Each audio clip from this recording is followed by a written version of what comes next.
여러분 한 주간 잘 지냈습니까?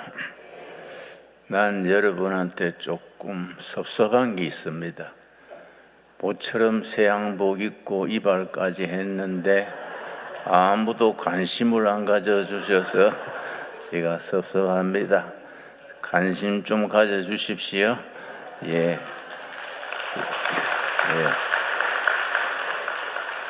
박수까지 칠 건 없고요. 제가 책을 한 권 소개합니다. 기적을 만든 나라, 대한민국의 과학자. 대한민국은 기적을 만든 나라로 세계에 알려져 있습니다. 1945년 2차 대전 끝난 뒤에 새로 생긴 나라, 신생 독립국가가 120나라입니다. 그 중에서 도움받던 나라에서 도와주는 나라로 바뀐 나라는 딱 한 나라입니다. 대한민국입니다. 그리고 이승만 대통령이 1948년 8월 15일 건국 대통령으로 취임했을 때에 우리 국민소득이 35달러, 전 세계에서 아프리카, 가나 다음에 가난하기로 꼴찌에서 2등이랬습니다. 근데 지금은 전 세계 10대 경제 강국으로 발돋움했습니다. 그것을 한강의 기적이라고 부릅니다. 한강의 기적에는 3단계가 있습니다. 첫째는 산업화, 둘째는 민주화. 산업을 발전시키면서 민주주의를 같이 발전시킨 나라가 없습니다. 그래서 대한민국은 산업화와 민주화를 동시에 이루고 더 나아가서 정보, 지식, 사회 이 3단계를 거쳐서 발전했기 때문에 한강의 기적이라고 부릅니다. 그렇게 한강의 기적을 일으킨 데는 헌신했던 사람들이 있는데 과학자들입니다. 그 중에 이 책은 아주 신실한 크리스찬, 아주 정말 진짜 크리스찬인 정근모 박사에 대한 이야기입니다. 우리나라 과학자들 중에 전 세계 원자력위원회의 위원장 되신 분으로서 세계가 알아주는 과학자 중에 과학자입니다. 이분의 이야기인데, 이분이 이제 경기고등학교 1학년 때 검정시험을 쳐서 서울대학 물리과에 입학했습니다. 대학 1학년 때. 그러니까 이제 고등학교 1학년 때 서울대학으로 들어간 거지요. 그게 신문에 났던 것 같습니다. 이승만 건국 대통령이 그 기사를 봤습니다. 그래서 이 청년을 국비장학생으로 미국에 유학생으로 보내라. 그래서 이승만 장학금을 받아서 미국 프린스턴에 가서 원자력을 연구했습니다. 북한도 원자력을 연구하고 남한도 원자력을 연구했는데 출발점이 정근모 박사지요. 그런데 북한은 김일성이 똑똑한 대학생 10명을 뽑아가지고 모스크바에 보내가지고 원자탄 만드는 것을 연구해라. 근데 남한의 이승만 대통령은 정근모 박사 같은 분을 대학교 1학년 물리학과 학생을 뽑아가지고 원자력을 평화적으로 이용하는 걸 연구해라. 방향이 다르지요? 거기에 대한 이야기가 나오는 중에 무슨 얘기가 나오느냐 하면은 1956년 6.25가 전쟁 끝난 해가 1953년 7월 27일에 휴전회담으로 끝났습니다.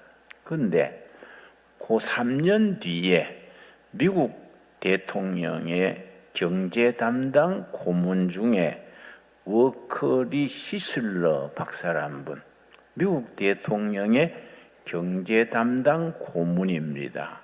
그분이 한국에 와가지고 이승만 박사를 만났는데 나무 상자를 하나 들고 왔어요. 이승만 대통령 앞에 상자를 하나 갖고 대통령 앞에 내놓고서는 그 상자 속에 2가지가 들어있었습니다. 우라늄, 석탄 2가지를 상자에 담아와 가지고 시슬러 박사가 이 대통령에게 설명하기를 우라늄 1g에서 석탄 3톤 3,000kg지요. 석탄 3톤의 에너지를 냅니다. 그런데 우라늄 1g은 뭐 손톱만 하지요. 거기에서 석탄 3톤의 에너지를 냅니다. 그러니 프레지던트리 대한민국같이 지하자원이 없고 국민들이 총명한 나라에서는 생각을 잘해야 됩니다. 석탄은 땅에서 삽으로 파내는 거이고 우라늄은 머리로서 만들어내는 에너지입니다. 대한민국이 앞으로 자원 없는 국가에서 발전하려면은 삽으로 땅에서 파내는 석탄 에너지로 나가지 말고 사람들의 머리에서 만들어내는 에너지, 원자력으로 나가야 됩니다. 이승만 박사도 천재니까 딱 알아들었어요. 그래서 정근모 서울대학 물리학과 나온 청년을 딱 찍어서 이 사람을 국비자학생으로 미국에 보내라. 그래 가가지고 23살에 물리학 박사가 돼가지고 이제 대학 교수가 됐습니다. 그리고 프린스턴에 있는 원자력 연구센터에 가서 원자력을 연구해서 어떻게 하면 원자력을 평화적으로 이용할 수 있을까?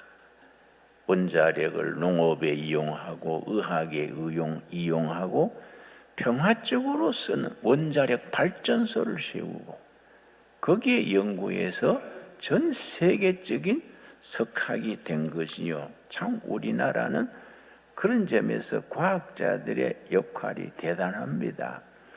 이승만 박사가 그렇게 정근모는 미국에 보냈는데 또 일부는 독일에 보냈습니다. 정재관이라는 분 서울대학 기계학과 출신인데 이 사람은 독일에 보내가지고 독일 선진과학을 연구해와라. 그런데 김재관이란 청년이 독일 가가지고 무슨 생각을 했느냐 하면은 앞으로 산업이 발전하려면은 제철소가 있어야 된다. 쇠는 산업의 쌀이다. 그래서 난 독일에 와서 제철소를 연구해서 그걸 조국에 이바지해야 되겠다. 미국에 갔는 정근모는 원자력을 연구해서 원자력 발전소, 의학, 평화적인 이용을 해야 되겠다. 각자 이제 연구를 했지요. 그래서 김재관은 박사를 받아가지고 제철소에 입사해가지고 제철소 지하실에다가 방을 만들고는 우리 조국에 어떻게 제철소를 만들 수 있을까? 혼자 연구해가지고 제철소 건설 계획안을 세웠습니다. 그때 1964년에 우리 독일의 간호사들 5,000명 또 광부들 3,000명 보냈는데 그걸 간호사 또 광부들의 노임을 담보로 해서 우리가 2억 7천만 마르크 자금을 빌렸습니다. 간호사들, 광부들이 노임, 그 담보가 된 거예요. 그런데 그때 독일의 대통령이 뭐라고 하느냐 하면은 박정희 대통령이 64년에 독일을 방문했을 때에 프레지던트 박 산업을 발전시키려면 고속도로를 닦아야 합니다. 고속도로를 독일어로 아우토반 그래, 아우토반. 독일 고속도로를 둘이 차 타고 달리면서 코리아도 이런 아우토반을 닦으시오. 그러니까 박 대통령이 감동한 거예요. 차를 좀 세워달라. 그래가지고 차에서 내려가지고 독일 고속도로에 무릎을 꿇고 입을 맞췄어요. 조국의 산업을 발전시키기 위해서 우리나라에도 이런 고속도로를 닦아야겠다. 그래가지고 이제 간호사들, 독일 사람들 시체 닦는 것이, 광부들은 지하 1000m에 내려가서 석탄 캐는 거예요. 그렇게 64년 12월 달에 독일을 방문해 가지고 간호사들, 광부들 모아놓고 박정희 대통령이 뭐라 했냐 하면은 여러분같이 해외에 나와서 시체 닦고 지하 1000m에서 석탄 캐는 이런 일이 없도록 잘 사는 나라 만들기 위해서 우리 정부가 최선을 다하겠습니다. 그러고서는 일어서서 애국가를 부르는데 울음받아요. 간호사들이 울고 광부들도 울고 유경수 여사도 울고 박 대통령도 울고 우느라고 애국가를 못 불렀어요. 그래서 마치고 이제 나가려니까 간호사들이 유경수 여사 치마를 붙들고 어머니 가는 비행기로 우리 좀 데려가 주세요. 죽은 시체 닦는 것도 못하겠습니다. 그 비행기에 우리 좀 데리고 가주세요. 그리고 치마 붙들고 우는 거예요. 응? 참 그런 과정을 거쳐서 이 나라가 이만큼 자란 거지요. 이만큼 자라는 데는 그 과학자들, 기술자들, 기업인들, 그 사람들의 공로가 참 엄청나지요. 마지막 날 유학생 이승만 박사가 국비로 보냈는 유학생들을 다 모았어요. 그 중에 이제 제철을 공부했는 김재관 박사도 앉았지요. 박 대통령이 뭐라 했냐면 여러분 국비로 어려울 때 유학생으로 와가지고 공부했는 걸 우리 조국 발전에 기여해 주세요. 여러분 중에 좋은 생각이 있으면 이야기해 주면 우리가 국가 건설에 반영하겠습니다. 그러니까 그 김재관 제철소를 만들려는 계획서를 딱 가지고 박 대통령 앞에 나와가지고 각하 앞으로 산업이 발전하려면 제철소가 있어야 됩니다. 그래서 내가 제철소 짓는 연구를 했습니다. 계획서를 딱 만들어가지고 대통령한테 바쳤단 말이에요. 대통령이 깜짝 놀래가지고 그걸 받아들고 악수하고 내가 가서 연구소를 세워서 그대를 초빙 과학자 1호로 초청할 테니까 제철소 같이 세웁시다. 그랬어요. 그래서 귀국해가지고 고속도로 닦고 제철소 세우고 했는데 그 기금을 독일에서 일본에서 빌려온 거지요. 그런데 고속도로 닦을 때 야당의 김대중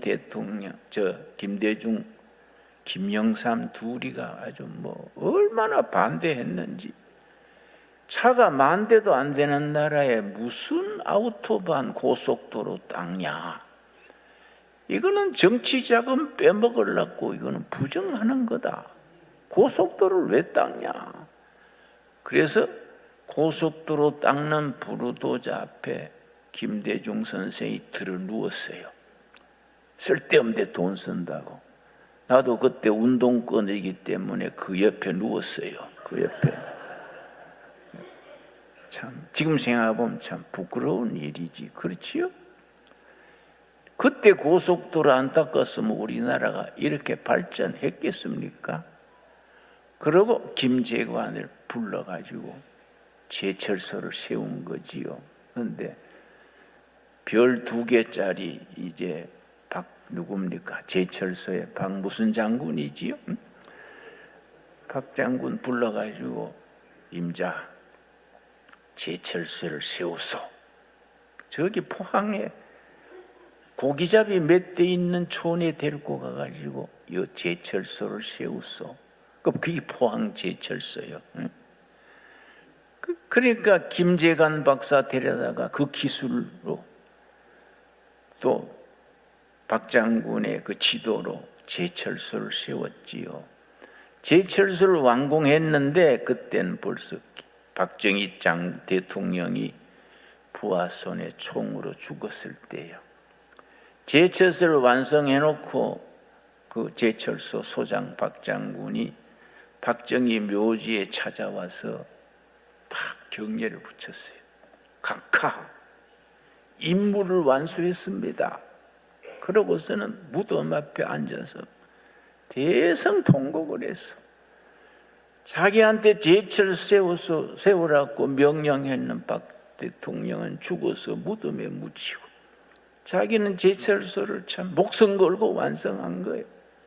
그래서 각하 임무 완수했습니다. 그러고 통곡을 한 거예요.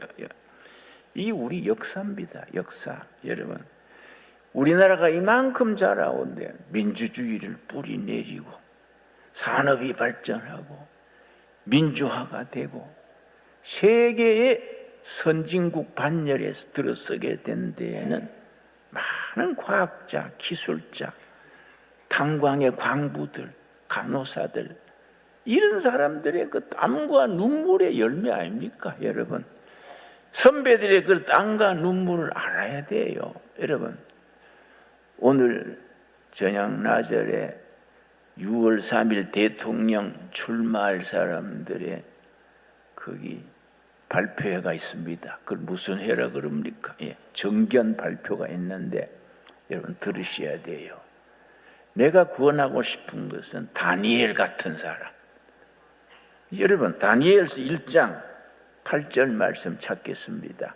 다니엘 같은 사람이 뽑히도록 우리가 기도해야 됩니다. 잘 들어보셔야 돼요. 그 강연을 다 들어보고 후보자도 8명이나 되더라고요. 그 사람들이 정견 발표할 때에 딴 거 들을 거 없어요. 누가 정직하냐?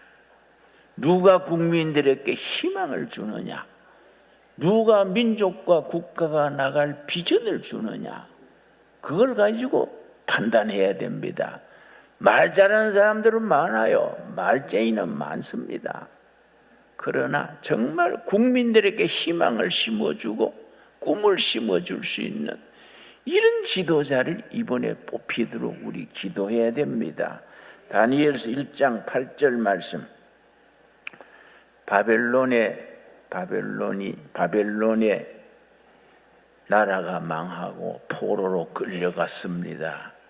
포로로 끌려간 그 일행 중에 소년이 4명 있었어요. 다니엘, 메드락, 아벤누고, 사드락과 메삭과 아벤누고 4명의 소년, 티네이저 소년이 있었습니다. 그들이 바벨론에 포로로 끌려가서 어떻게 했느냐? 철저하게 자기 관리, 절제 생활을 했습니다. 1장 8절 말씀.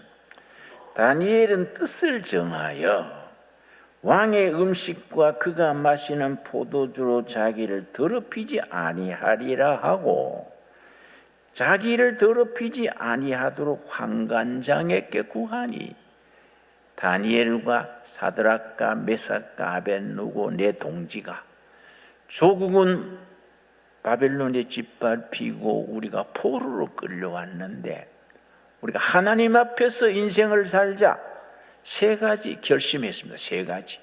그 세 가지를 목숨 걸고 지켰습니다.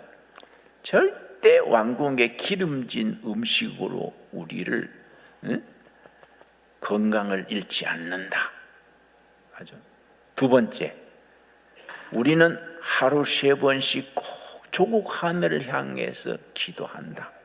세 번째, 왕궁의 세계에서 모인 술을 입에 대지 않는다. 금주, 절식, 기도, 이 세 가지.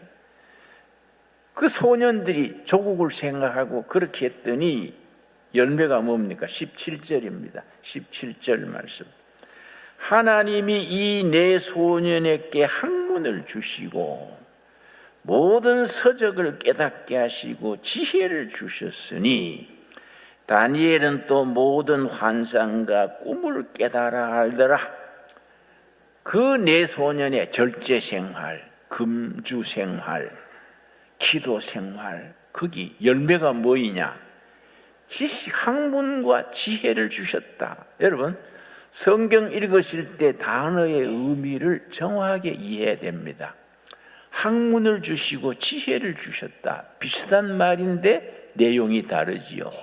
학문은 세상적인 학문, 지혜는 하나님의 뜻을 분별하는 영적 판단. 이 두 가지가 합쳐서 성령 충만입니다. 다니엘과 그의 동지들은 학문을 익히고 지혜를 받았어. 깊은 기도 생활에서 하나님의 뜻을 분별하는 지혜를 받았어요. 특별히 다니엘은 뭘 받았다고요? 환상과 꿈을 깨달았더라. 환상이 영어로 비전입니다. 비전과 꿈을 깨달았더라. 비전이란 말이 뭐이냐? 잠언 29장 18절에 비전이 없는 백성들은 망할 짓을 한다. 잠언 29장 18절입니다. 여러분, 온 국민 전체가 함께 바라보고 나가야 될 미래의 목표, 이걸 비전이라 그럽니다. 그 비전을 어디서 얻느냐? 말씀의 영감을 받고 말씀 속에서 상상력과 지혜를 얻을 때에 남다른 비전을 가지게 되는 거지요. 그리고 다니엘은 꿈을 깨달았더라. 다시 말씀드리거니와 오늘 대통령 후보자들 정견 발표할 때 누가 국민들에게 비전을 주고 꿈을 심어주느냐? 누가 진실한 지도자냐? 국민을 속이고 거짓말하고 정권 잡기 위해서 수단 방법을 안 가리는 그런 사람들을 곤란해버리고 진실한 지도자, 비전을 가진 지도자, 그 사람들을 우리가 대통령으로 뽑을 수 있도록 여러분 기도하면서 들으시기 바랍니다. 좋습니까? 그래서 내가 한 달 전에 미국 갔다 왔지 않습니까? 내가 미국 가서 열심히 다녔더니 지금 한국말이 좀 서툴어요. 좀 떠듬거립니다. 내가 지금. 예, 그런데 지금 미국 가면 옛날하고 달라요. 코리아 그러면 기술, 과학이 발전한 나라. 코리아 그러면 K푸드. 내가 놀란 것이 뉴욕에 가서 식사를 하는데 식당에요. 백인들이 와가지고 삼겹살, 김치 열심히 먹더라고요. 땀을 뻘뻘 흘리면서. 옛날에는 김치, 마늘 냄새 난다고 한국인들 가까이 오지도 못하게 했는데 지금은요. 백인들이 삼겹살, 김치 먹으면서 땀 흘리는 거 보니까 이야, 참 세상 달라졌네. 그러고 내가 피곤해서 찜질방에 갔더니 그 백인들이요, 뚱뚱한 친구들이 찜질하고 땀을 뻘뻘 흘리고 있어요. 여러분, 우리가 예수 잘 믿어서 축복받는 나라가 돼서 세계의 모범 국가로 세워질 수 있기 바랍니다. 그게 우리 기도 제목이에요. 그런데 해외에서의 전문가들의 이야기는 한국을 이렇게 밑바닥에서 100년 만에 세계 선진국으로 올라서게 된 데 결정적인 힘이 뭐냐? 건국 대통령 이승만, 경제안보 대통령 박정희, 그리고 개신교 프로테스탄트 철치의 역할이다. 아주 학문적으로 그렇게 발표되고 있습니다. 여러분, 미국의 예일 대학의 교수가 그렇게 발표를 했어요. 건국 대통령이 자유민주주의를 기초를 놓고 안보 대통령, 경제 대통령 박정희가 그 한미 동맹을 기반으로 해서 산업을 발전시키고 한국 개신교회가 국민들의 정신을 깨우치고 교육과 의료와 국민 정신을 혼을 깨우쳤다. 그렇게 아주 발표를 했습니다. 여러분, 사드락과 메삭과 아벳누고와 우리 다니엘이 받았던 그 지혜, 비전과 꿈을 우리가 말씀을 통해서 기도 생활을 통해서 우리가 이어받을 수 있게 되기 바랍니다. 2장에서는 다니엘의 친구들이 신상에 절하지 않다가 끓는 가마 속에 들어갔던 얘기 나옵니다. 다니엘서 6장에서는 다니엘이 왕의 법을 지키지 않았다가 사자굴에 들어갔던 얘기가 나옵니다. 여러분, 다니엘서 2장과 다니엘서 6장의 사자굴 이야기, 끓는 가마 얘기를 읽으면서 우리가 생각할 게 뭡니까? 지금 우리가 사는 이 세상이 다니엘의 친구들이 들어갔던 불가마다. 지금 우리가 살아가는 이 세상이 다니엘이 들어갔던 사자굴입니다. 그들이 어떻게 살아났습니까? 성령님이 지켜주셔서. 여러분, 불가마 같은 세상에서, 사자굴 같은 세상에서 믿음으로 승리하는 우리들이 될 수 있게 되기 바랍니다. 그래서 다니엘은 자기가 기도하면 죽을 줄 알고도 뭐라고 기도했느냐? 6장 10절입니다. 6장 10절 말씀. 이런 목숨 걸고 신앙을 지키는 그런 크리스찬들이 돼야 합니다. 그런 크리스찬들이 이 나라의 보배입니다. 다니엘 6장 10절. 다니엘이 이 조서의 왕의 도장이 찍힌 것을 알고도 바벨론의 왕 외에 기도하는 자는 사형에 처한다. 그 결제가 난 걸 알고도 자기 집에 돌아가서는 윗방에 올라가 예루살렘으로 향한 창문을 열고 전에 하던 대로 하루 3번씩 무릎을 꿇고 기도하며 그의 하나님께 감사하였더라. 소년 시절에, 티네이저 시절에 명세했던 3가지. 기름진 음식으로 몸을 상치 않는다. 술을 입에 대지 않는다. 그리고 하루 3번 기도한다. 이걸 지키기 위해서, 제상의 자리에서 그걸 지키기 위해서 목숨을 걸었습니다.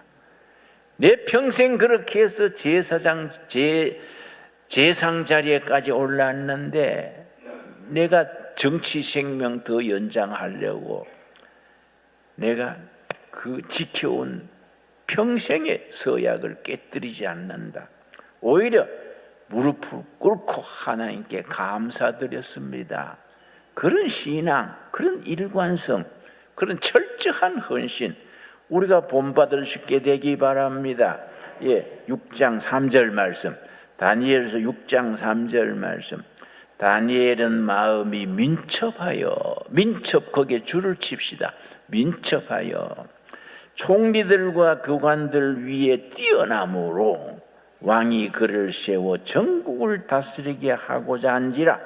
다니엘이 민첩해서 포로로 끌려간 신세에서 제상의 자리에 올랐습니다. 민첩이란 단어가 중요합니다. 이런 단어를 합성어라 그래요. 합성어. 두 단어 이상이 합쳐져서 한 단어를 이루는 것을 합성어라 하는데, 민첩이 합성어입니다. 뭐냐? 정확한 판단력에 과감한 실천력, 합친 것이 민첩입니다. 바른 판단력에 과감한 실천, 그런 지혜와 분별을 말씀을 통해서, 신앙생활을 통해서, 기도 생활을 통해서 온몸으로 깨닫게 될 수 있게 되기 바랍니다. 다니엘이 민첩했던 것처럼 우리 자신이, 우리 자녀들이, 신강두레교회 성도들이 무슨 일을 하든지 민첩한 바른 판단과 실천력을 몸으로 익힐 수 있게 되기 바랍니다. 기도하겠습니다. 하나님 감사합니다. 우리로 하여금 다니엘 같은 믿음의 사람이 되게 하여 주시옵소서. 절제 생활과 정말 기도 생활을 통하여서 지식과 지혜를 받게 하여 주시옵시며, 손해봐도 기도를 중단하지 말게 하옵시고, 욕먹어도 하나님 앞에 진실되게 하여 주시옵소서. 다니엘이 민첩하듯이 우리도 기도 생활, 성령의 인도하심을 따라 말씀의 지혜를 가지고 바르게 판단하고 과감하게 실천함으로써 성도로서의 삶을 살아가도록 인도하시옵소서. 예수님 이름 받들어 기도드렸사옵나이다. 아멘.